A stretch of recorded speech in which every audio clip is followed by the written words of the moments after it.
ಮೀನಾಕ್ಷಿ ಮೀನಾಕ್ಷಿ ಎಂಥ ಒಳ್ಳೆ ಚಾನಲ್ಗೆ ಸಬ್ಸ್ಕ್ರೈಬ್ ಮಾಡಿಸ್ದೆ. ಒಂದು ವಿಡಿಯೋ ಮಾಡೋಕ್ಕೊಂದು ವಾರ ತಗೊಂತಾನ ಕಣೆ. ತಪಸ್ಸು ಮಾಡಬೇಕೇನಪ್ಪ ಇವನು ವಿಡಿಯೋ ನೋಡೋದಕ್ಕೆ. ನಿನಗೆ ಅದೃಷ್ಟ ಇಲ್ಲ, ಎಗರ್ಕೊಂಬಿಟ್ಟೆ. ಜೋಕ್ ಸಪಾಟ್. ಸ್ವಲ್ಪ ಬ್ಯುಸಿ ಇದ್ದ ಕಾರಣ ವಿಡಿಯೋಗಳು ಬಂದಿಲ್ಲ, ಕ್ಷಮೆ ಇರಲಿ. ಈಗ ಮ್ಯಾಟ್ರಿಗೆ ಬರೋಣ. ನಮ್ಮ KFIಯಲ್ಲಿ ಇನ್ನೂ ಎಷ್ಟೋ ಹೀರೋಗಳು ಅವ್ರಿಗೆ ಸ್ಕ್ರಿಪ್ಟ್ ಬಂದಾಗ ನನಗೆ 2 ಸಾಂಗ್ ಹಾಕು, 2 ಫೈಟ್ ಹಾಕು, ಹೀರೋಯಿನ್ ಅಲ್ಲಿಂದ ಇರಲಿ ಇಲ್ಲಿಂದ ಇರಲಿ ಅನ್ನೋ ಒಂದು ಕಾಲದಲ್ಲೇ ಇದ್ದಾರೆ. ನಿಜವಾಗಲೂ ಇದ್ದಾರೆ. ಅಂಥದ್ರಲ್ಲಿ ತಮ್ಮ 62ನೇ ವಯಸ್ಸಿನಲ್ಲೂ ತಮ್ಮ ಬರ್ಡೇಗೆ 10ರಿಂದ 15 ಸಿನಿಮಾಗಳ ಅಪ್ಡೇಟ್ಗಳನ್ನು ಫ್ಯಾನ್ಸ್ಗೆ ಕೊಡ್ತಾ ಇದ್ದಾರೆ. ಅದರಲ್ಲೂ ಒಂದಕ್ಕಿಂತ ಒಂದು ವಿಭಿನ್ನವಾದ ಕಥೆಗಳು. ಒಂದು ಕಡೆ ಹೆವಿ ಎಕ್ಸೈಟ್ ಮಾಡುವಂತಹ ಅನೌನ್ಸ್ಮೆಂಟ್ಗಳಿದ್ವು, ಇನ್ನೊಂದು ಕಡೆ ಈ ಪ್ರಾಜೆಕ್ಟ್ಗಳು ಬೇಕಾ ಅನ್ನೋ ಭಾವನೆ ಬರೆಸಿದ ಅಪ್ಡೇಟ್ ಕೂಡ ಇದ್ವು. ಹಾಗೆ ಇನ್ನೂ ಚೆನ್ನಾಗಿ ಅನೌನ್ಸ್ ಮಾಡ್ಬೋದಿತ್ತು ಅಂತಲೂ ಕೆಲವೊಂದು ಅನಿಸಿದ್ದು ಉಂಟು. ಎಲ್ಲದ್ರ ಬಗ್ಗೆ ಮಾತಾಡ್ಕೊಂಡು ಬರೋಣ ಬನ್ನಿ. ಯಸ್, ಹಾಯ್ ಹಲೋ ನಮಸ್ಕಾರ. ನೀವು ನೋಡ್ತಾ ಇದ್ದೀರಾ ನನ್ನ ಪ್ರಕಾರ. ನನಗೆ ಇಷ್ಟ ಆದ ಅಪ್ಡೇಟ್ಸ್ಗಳ ಆರ್ಡರಲ್ಲಿ ಹೇಳ್ತಾ ಹೋಗ್ತೀನಿ. ಆ್ಯಂಡ್ ಅಪ್ಡೇಟ್ ಕೊಡದೇ ಇರೋ ಸಿನಿಮಾಗಳ ಬಗ್ಗೆನೂ ಸ್ವಲ್ಪ ಮಾತಾಡುವ. First, Bhairathi Ranagal. First verdict ಅನ್ನೋ ಒಂದು ಟೀಸರ್ನ ರಿಲೀಸ್ ಮಾಡಿದ್ರು. ಮಫ್ತಿ ಸಿನಿಮಾದ ಮೂಲಕ ಶಿವಣ್ಣ ಅವರು ಭೈರತಿ ರಣಗಲ್ ಅನ್ನೋ ಒಂದು ಕಲ್ಟ್ ಕ್ಯಾರೆಕ್ಟರ್ನ KFI ಆಡಿಯನ್ಸ್ಗೆ ಕೊಟ್ಟಿದ್ರು. ಆ್ಯಂಡ್ ಆ ಪಾತ್ರ ಎಷ್ಟು ಪವರ್ಫುಲ್ ಆಗಿತ್ತು, ಅದನ್ನು ಜನ ಹೇಗೆ ರಿಸೀವ್ ಮಾಡ್ಕೊಂಡಿದ್ರು ಅಂತ ಎಲ್ರಿಗೂ ಗೊತ್ತು. ಈಗ ಆ ಪಾತ್ರ ಅಷ್ಟು ಪವರ್ಫುಲ್ ಆಗೋದಕ್ಕೆ ಕಾರಣ ಏನು? ಭೈರತಿ ರಣಗಲ್ ಪಾತ್ರದ ಜರ್ನಿ ಈ ಸಿನಿಮಾದಲ್ಲಿರುತ್ತೆ. ಒಬ್ಬ ಲಾಯರ್ ಆಗಿದ್ದವನು ತನ್ನದೇ ಆದ ಒಂದು ನ್ಯಾಯಾಂಗ ವ್ಯವಸ್ಥೆಯನ್ನು ಕಟ್ಟೋ ಪರಿಸ್ಥಿತಿ ಯಾಕೆ ಬಂತು, ಅದನ್ನು ಹೇಗೆ ಕಟ್ತಾನೆ ಅನ್ನೋದು ಈ ಸಿನಿಮಾದ ಒಂದು ಕೋರ್ ಎಮೋಷನ್ ಇದಾಗಿರ್ಬೋದು. ನಮಗೆ ಗೊತ್ತಿರೋ ಪಾತ್ರ ಅಂತಾನೋ ಅಥವಾ ಆಡಿಯನ್ಸ್ಗೆ ಈ ಪಾತ್ರದ ಬಗ್ಗೆ ಚೆನ್ನಾಗಿ ಗೊತ್ತು ಅಂತಾನೋ ಜಾಸ್ತಿ ಕತೆ ವಿಚಾರವಾಗಿ ಇಲ್ಲಿ ಏನೂ ಬಿಡ್ಕೊಡೋಕೆ ಹೋಗಿಲ್ಲ. ಒಂದು ಸಿಂಪಲ್ ಯಟ್ ಪವರ್ಫುಲ್ ಟೀಸರ್ ಅನ್ಬೋದು. ಪವರ್ಫುಲ್ ಯಾಕಪ್ಪ ಅಂದರೆ 3 ರೀಸನ್ ಇದೆ. ಒಂದು, ನರ್ತನ್ ಅವರ ಪ್ರೆಸೆಂಟೇಷನ್. ಇನ್ನೊಂದು, ಶಿವಣ್ಣ ಅವರ ಸ್ಕ್ರೀನ್ ಪ್ರೆಸೆನ್ಸ್. ಮತ್ತೊಂದು, ಆ ಡೈಲಾಗ್. ಮಫ್ತಿ ಸಿನಿಮಾದಲ್ಲಿ ಶಿವಣ್ಣ ಅವರ ಕ್ಯಾರೆಕ್ಟರ್ ಅಷ್ಟೊಂದು ಸೌಂಡ್ ಮಾಡೋದಕ್ಕೆ ಮೇಜರ್ ಪುಷ್ ಕೊಟ್ಟಿದ್ದಂದರೆ ಅದು ಆ ಡೈಲಾಗ್ಸ್ ಅನ್ಬೋದು. ಆ್ಯಂಡ್ ಅದಿಲ್ಲೂ ಕಂಟಿನ್ಯೂ ಆಗುತ್ತೆ ಅನ್ನೋ ಒಂದು ಹಿಂಟ್ ಸಿಕ್ಕಾಯಿತು. ಆ ಮೇಕಿಂಗಲ್ಲಿ ಒಂದು ಮಾಸ್ ಅಪೀಲ್ ಅನ್ನೋದಿದೆ.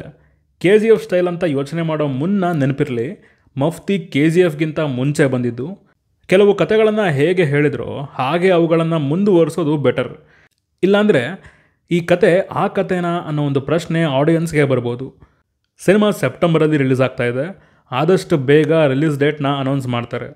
ನೆಕ್ಸ್ಟ್, ಭೈರವನ ಕೊನೆ ಪಾಠ. ಹೇಮಂತ್ ರಾವ್ ಮತ್ತು ಶಿವಣ್ಣ ಅವರ ಕಾಂಬಿನೇಷನಲ್ಲಿ ಬರ್ತಾ ಇರೋ ಒಂದು ಪೀರಿಯಾಡಿಕ್ ಆ್ಯಕ್ಷನ್ ಡ್ರಾಮಾ. ಟೈಟಲ್ ಜೊತೆ ಫಸ್ಟ್ ಲುಕ್ನ ರಿಲೀಸ್ ಮಾಡಿ ಸಿನಿ ಬಫ್ಗಳಿಗೆಲ್ಲ ಎಕ್ಸೈಟ್ಮೆಂಟ್ನ ಹುಟ್ಟಿಸಿದ್ರು.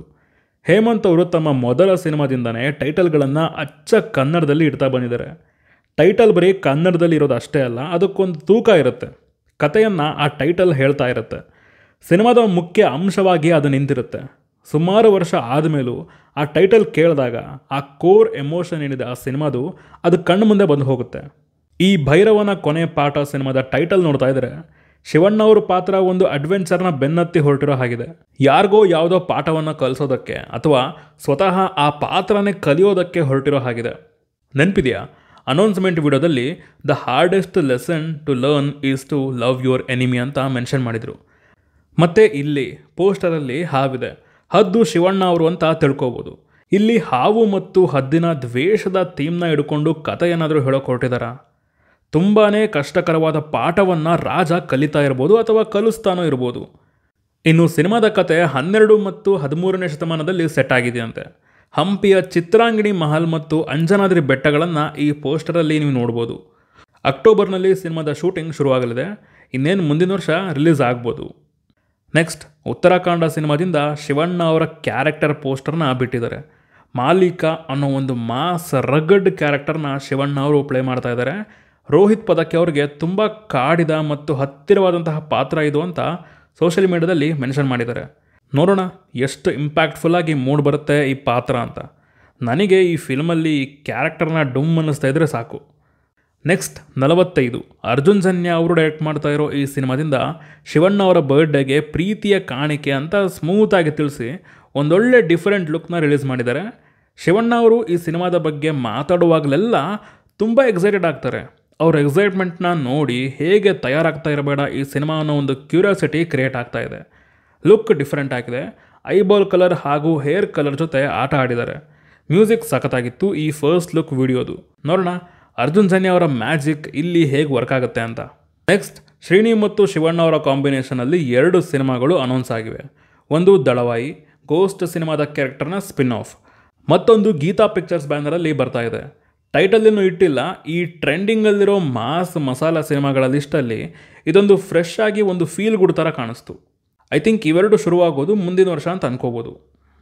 ನೆಕ್ಸ್ಟ್ RC16 ಬುಚ್ಚಿ ಬಾಬು ಅವರು ಡೈರೆಕ್ಟ್ ಮಾಡ್ತಾ ಇರೋ ರಾಮ್ ಚರಣ್ ಅವರ ಮುಂದಿನ ಸಿನಿಮಾದಲ್ಲಿ ಶಿವಣ್ಣ ಅವರು ಕಾಣಿಸ್ಕೋತಾ ಇದ್ದಾರೆ ಅಂತ ಕನ್ಫರ್ಮ್ ಆಗಿದೆ. ರೂಮರ್ಸ್ಗಳ ಪ್ರಕಾರ ರಾಮ್ ಚರಣ್ ಅವರ ಅಣ್ಣನ ಪಾತ್ರದಲ್ಲಿ ಶಿವಣ್ಣ ಅವರು ಕಾಣಿಸ್ಕೋತಾ ಇದ್ದಾರಂತೆ. ಮಾಡಲಿ, ಬೇಜಾರೇನಿಲ್ಲ. ಆದರೆ ಕತೆಗೆ ತೂಕ ಇರಬೇಕು, ಪಾತ್ರಕ್ಕೊಂದು ಅರ್ಥ ಇರಬೇಕು. ಆ ಥರ ಇದ್ದರೆ ಚಂದ ಅಂತ ಕೇಳ್ಕೊತೀನಿ ಅಷ್ಟೇ. ನೆಕ್ಸ್ಟ್ ಶಿವಣ್ಣ ಅವರು ಇಬ್ಬರು ತಮಿಳ್ ಡೈರೆಕ್ಟರ್ ಜೊತೆ ಕೊಲೆಬ್ ಆಗ್ತಾ ಇದ್ದಾರೆ.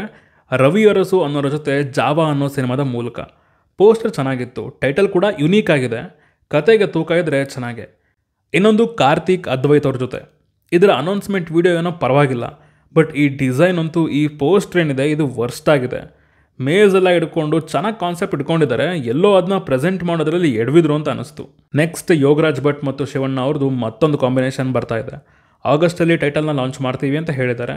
ಸದ್ಯಕ್ಕೆ ಯಾವುದೇ ಎಕ್ಸೈಟ್ಮೆಂಟ್ ನನಗೆ ಈ ಪ್ರಾಜೆಕ್ಟ್ ಮೇಲೆ ಇಲ್ಲ, ಬಿಕಾಸ್ ಆಫ್ ಕರಟಕ ದಮನಕ ರಿಸಲ್ಟ್ ಅಂತ ಹೇಳ್ತೀನಿ. ಸಿನಿಮಾದ ಔಟ್ಪುಟ್ ಬಂದಮೇಲೆ ಮಾತಾಡೋದು ಒಳ್ಳೆಯದು. ಇದೇ ಲಿಸ್ಟ್ಗೆ ಆ್ಯಡ್ ಆಗೋದು ಶಿವಗಣ. ನಂದಕಿಶೋರ್ ಅವರು ಡೈರೆಕ್ಟ್ ಮಾಡ್ತಾ ಇದ್ದಾರೆ. ಕನ್ನಡದಲ್ಲಿ ಮಲ್ಟಿ ಸ್ಟಾರರ್ ಬರ್ತಾ ಇದೆ ಅಂತ ಖುಷಿಯಿಂದ ಪೋಸ್ಟರ್ ನೋಡ್ತಿದ್ದೆ. ವಿತಿನ್ ಸೆಕೆಂಡ್ಸಲ್ಲಿ ಅದು ಭಯ ಆಗಿ ಕನ್ವರ್ಟ್ ಆಗೋಯ್ತು. ಇನ್ನು ಮುಂಚೆ ಅನೌನ್ಸ್ ಆಗಿ ಈಗ ಸದ್ದಿಲ್ಲದೆ ಕುಂತಿರೋ ಸಿನಿಮಾಗಳ ಲಿಸ್ಟ್ ವಿಚಾರಕ್ಕೆ ಬಂದರೆ, ನೀ ಸಿಗೋವರೆಗೂ, ಟಗರೂಟು, ಇನ್ಸ್ಪೆಕ್ಟರ್ ವಿಕ್ರಮ್, ಸತ್ಯಮಂಗಳ, ದಿನಕರ್ ಹಾಗೂ ಶಿವಣ್ಣ ಅವರ ಕಾಂಬಿನೇಷನ್, ಈ ಸಿನಿಮಾಗಳ ಕಡೆಯಿಂದ ಏನೂ ಸುದ್ದಿ ಇಲ್ಲ. ಬರ್ತಿದೆಯಾ, ಬರ್ತಿಲ್ವಾ, ಬಂದರೂ ಯಾವಾಗ ಬರುತ್ತೆ, ಇವೇನೂ ಸದ್ಯಕ್ಕೆ ಗೊತ್ತಿಲ್ಲ. ಇನ್ನು ಅಶ್ವತ್ಥಾಮ ಸಿನಿಮಾದ ಬಗ್ಗೆ ಕ್ಲಾರಿಟಿ ಕೊಟ್ಬಿಡ್ತೀನಿ. ಸಚಿನ್ ಅವರು ಈ ಸಿನಿಮಾನ ಶಾಹಿದ್ ಕಪೂರ್ ಅವ್ರನ್ನ ಹಾಕ್ಕೊಂಡು ಹಿಂದಿಯಲ್ಲಿ ಮಾಡ್ತಾ ಇದ್ದಾರೆ. ಅವ್ರಿಗೆ ಬೇಕಿರೋ ಬಜೆಟ್ ಅಲ್ಲಿ ಸಿಕ್ಕಿದೆಯಂತೆ. ಯಪ್ಪ, ಎಷ್ಟಿದು ನೋಡಿ ಅಪ್ಡೇಟ್ಸು.